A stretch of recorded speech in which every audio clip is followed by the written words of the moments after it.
On today's episode of Nintendo Switchcraft, we have a revival of a really old favorite. We've got some game sales data, and we've got a demo and a new cloud game on its way to the Nintendo Switch.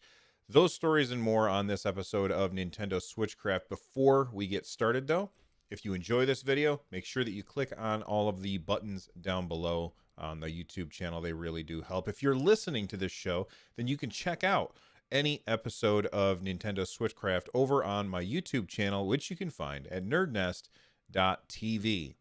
Let's get started. Let's start off today's episode with a revival of an old favorite, and that is Super Turrican. But it's not just Super Turrican. It's all the Turrican games, basically. If you've never played a Turrican game, they are this old school side-scrolling shoot 'em up style game where you play as this, I guess I would say like some kind of android or a guy in a suit, basically, and you're running left and right and shooting enemies. It's very, very fun. I never played any of the really, really old ones. The only one that I ever played was Super Turrican, and it was on the Super Nintendo. I played it at a friend's house. I never owned that game, but I do remember really, really liking it. I remember liking Metroid more, but I also remember really enjoying Turrican or Super Turrican. All of all of the Turrican games, and the one that I remember most is Super Turrican, so I tend to say Super Turrican instead of just Turrican. But all of the Turrican games are now available. They'll be available on the 29th. I got a review copy of Turrican Flashback, which contains all of the Turrican games. Here's what they have to say over at inningames.com. They say, "We are proud to share the exciting news that Turrican, Europe's greatest action video game series, is back for the first time in almost 30 years in a brand new curated collection from the original development team, Factor 5, titled Turrican Flashback. This retail edition aims to make Turrican available to a wider audience and complement the limited collector's editions from strictly limited games." The copy that I got was a digital copy. They that are dedicated to collectors and the biggest fans of Turrican. The intergalactic action adventure that took video games by storm throughout the 1990s, Turrican is heralded around the world as one of the finest examples of action video games of all time. Its unique mix of exploration, atmosphere, and blistering nonstop action pushed the genre forward and set the benchmark for years to come. And since its original release in 1991, has proudly been supported by one of the most enthusiastic and loyal fan bases of the medium. And of course, when talking Turrican, you have to mention the incredible musical score by living legend Chris Husselback. I really, really apologize, Chris, for butchering your name. Chris Hesselbeck, which has been echoing in playrooms, venues, and even symphony halls for decades. So this list actually includes 4 games. There's Turrican, Turrican 2, The Final Fight, Mega Turrican, and Super Turrican. The only one that I'm familiar with before getting my review copy of this was Super Turrican, and I really did enjoy playing it. The thing about the Turrican games, in my opinion, is that they're really, really hard. I would say almost inaccessible because they're so hard. Now, that says a lot more about the time when these games came out than it does about whether or not the game design itself is good or bad. I think the game design is very, very good. However, as an old guy who has limited amounts of free time to spend playing video games, I have a tendency to shy away from games that are really, really hard. One of the reasons why I'm enjoying playing Turrican Rewind, is it? I forget. I always forget what the name of the game is, so I'm going to scroll up. Turrican Flashback. One of the reasons I'm enjoying playing Turrican Flashback so much is because you have a rewind feature. So when you get killed, you can rewind. Now, I'm sure that there are purists out there who hear me say that and they're like, "Bill, you are not a real gamer." To which those people I say, I don't care what you think. I'm okay rewinding when I make a mistake in a game if that means that I can keep progressing. I really like Super Turrican a lot more than the other three games in the package, but I haven't spent tons of time with it. I got this game, I would say, 2 days ago, so I haven't had tons of time to play Turrican Flashback. I do have to say that I really do enjoy the music in the game. It's very good. It's also, not a huge surprise. It's that sound chip that was on the Super Nintendo. I loved the sound chip that was on the Super Nintendo. Just to give you a little background on me, on my tastes in music when it comes to video games. When I was a kid, if I misbehaved, my parents would take away my controllers, knowing that that meant that I could not play the games. And so, what I would do, not being able to play the games that I wanted to play, is I would just put a cartridge in, turn on the TV, and I would power it on and I would listen to the intro music of various games. So, I love 1980s and 90s video game music, is one of my favorite things. This weekend, I totally meant to sit down and play the demo for Bravely Default, and I was completely unable to. Saturday was completely absorbed with a plumbing issue. We've got a very, very expensive plumbing issue that's going to be fixed this week. And so Saturday was completely consumed with that. Then Sunday, I had my podcast Stadia Cast that I was recording. If you haven't already checked that podcast out, please make sure that you do. And if you are watching this on my YouTube channel, then make sure that you subscribe to it, where myself and a buddy of mine sit down and we talk about Google Stadia each and every week on Sunday. So Sunday, I sat down and I did that. And then right after the show on Sunday, we played what my wife likes to call intergalactic make-believe, which is Star Wars Edge of the Empire. It's a tabletop role-playing game set in the Star Wars universe. We played that using Tabletop Simulator on our computers. We had a blast with that. And then right after that, I went downstairs and my wife and I worked on our home gym. We're putting together a home gym. But the problem is that I forgot to record. I forgot to sit down and play some Bravely Default 2. The Bravely Default 2 demo is now out, and I have not played it yet. And I really wanted to play it before I recorded this, but I just didn't have time. So I am going to be playing the Bravely Default 2 demo before the next episode of Nintendo Switchcraft, and I'll talk all about it at that point. But hey, it's available. Anybody can head on over to Nintendo.com, type in Bravely Default 2, and you can click. Did you guys know that you didn't have to do it on your Nintendo Switch? You can just, if you're signed in at Nintendo.com, you can just say install the demo, and it'll be installed for you next time you grab your Nintendo Switch, which is awesome.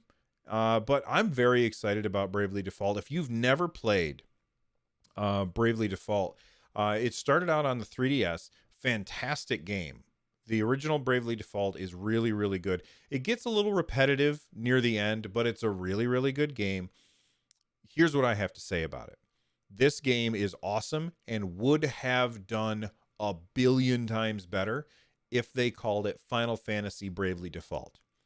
It is essentially a Final Fantasy game. You have like these 4 characters. You are out there looking for crystals, for crying out loud.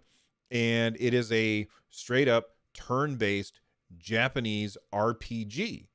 It is a Final Fantasy game, and it's by Square Enix. And if Square Enix had just called the original Bravely Default Final Fantasy Bravely Default, it would have sold like gangbusters. Now, it already did pretty well.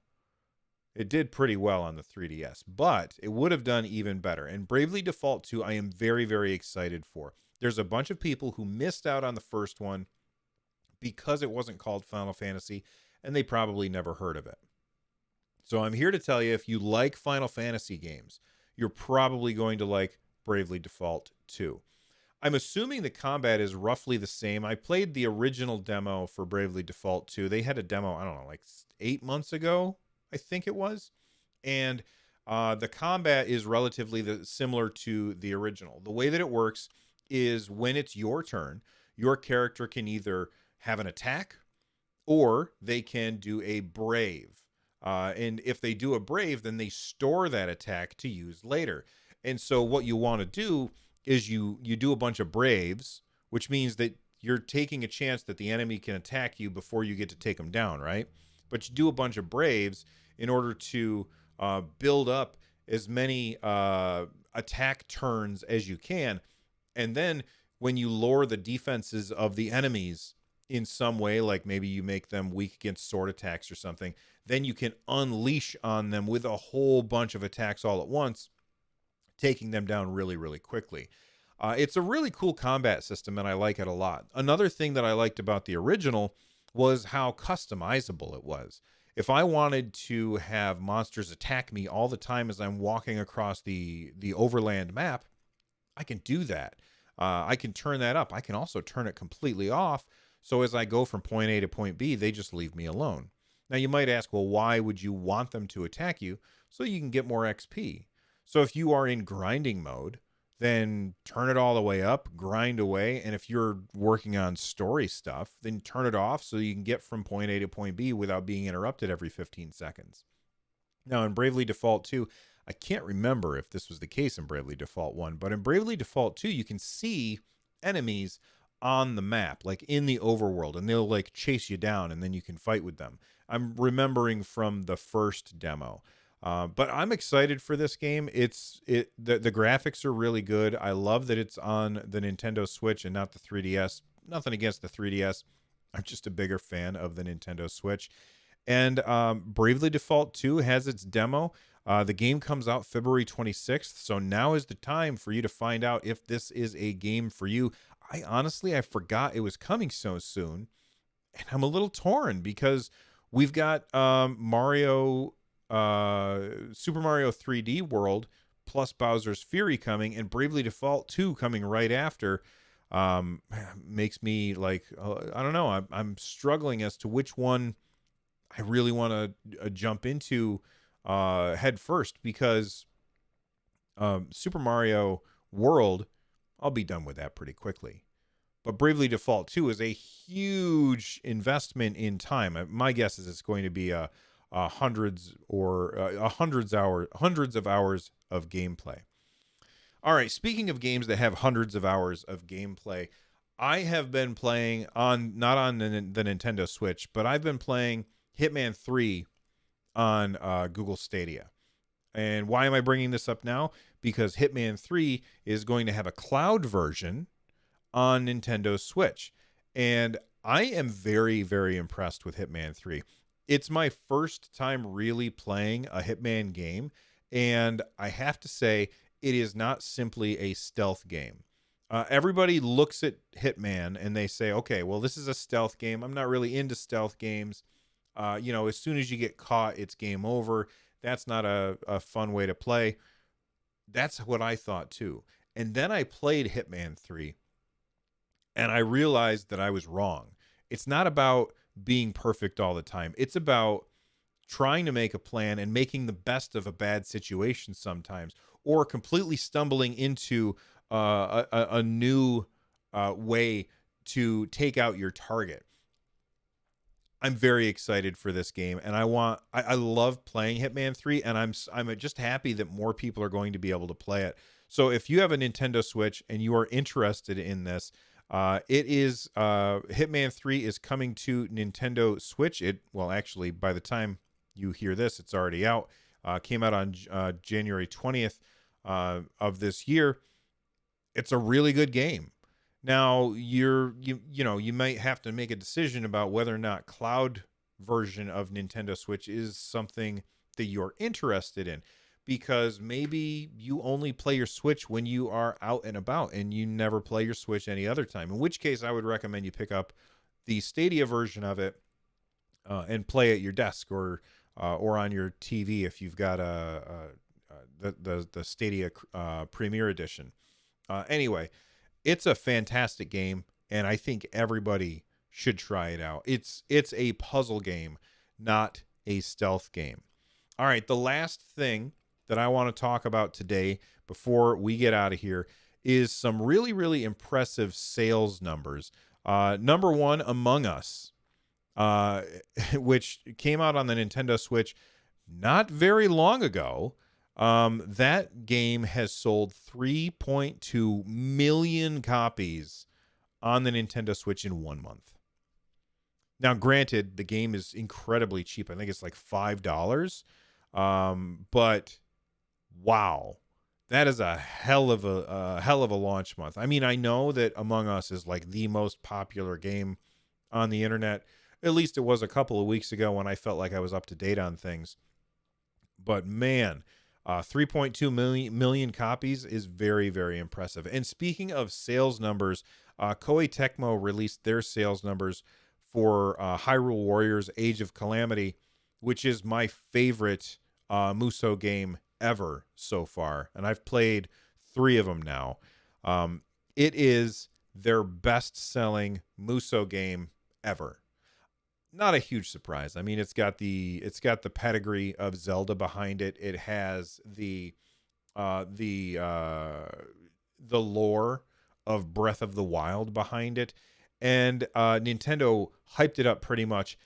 And then on top of that, it kind of landed in this time when there wasn't a lot to play on Nintendo Switch. You put all of that stuff together, and you've got a really good recipe for high sales for the Age of Calamity version. Okay, so that's it for this episode of Nintendo Switchcraft. Which are you more impressed with, the Hyrule Warriors sales or the Among Us sales? Are you interested in trying out Hitman 3 Cloud version on the Nintendo Switch? Please let me know what you think of the Bravely Default 2 demo. And are you going to check out Turrican Flashback when it comes out on January 29th? Let me know in the comment section down below. And if you're listening to this podcast on your podcast device of choice, you can always check out the video version of the show over on my YouTube channel, nerdnest.tv. I'll see you guys next time. Bye-bye.